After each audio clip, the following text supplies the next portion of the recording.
আমি যখন শুটিং সেটে গেলাম, যাওয়ার আগে আমরা মেকআপ রুমে প্রায় আধা ঘন্টা ধরে কথা বলছি, গল্প করছি। ওখানে উনি বললো যে আপনি অনেক শুকাইছেন। আমি বললাম যে আপু আপনি আমার ইন্সপাইরেশন, এই কথাটা আমি বলেছি, নোট করবেন প্লিজ, যে টনি আপু আপনি আমার ইন্সপাইরেশন।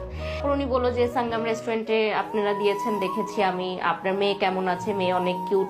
এত সুন্দর সুন্দর কথা হওয়ার পর একটা মানুষ সেটে গিয়ে টোটালি রূপে দুই মুখা সাপ হয়ে কিভাবে গেল, মানে আমি না পুরো চোখের পলকে আমি বিলিভ করতে পারলাম না। ইনফ্যাক্ট আপনি একটা কথা এখানে নোট করবেন, যদি উনি এই এপিসোডটা দেখে থাকে, যখন শুটিং সেটে কালকেই আসবে আমাদের সাথে, আচ্ছা, যখন উনি শুটিং সেট দিয়ে ঢুকলো, আমি ঢুকি নাই শুটিং সেটে, কারণ আপু শাড়ি ঠিক করছিল মেকআপ রুমে। উনি আমার সিনিয়র, আমি সেটে ঢুকেই নাই।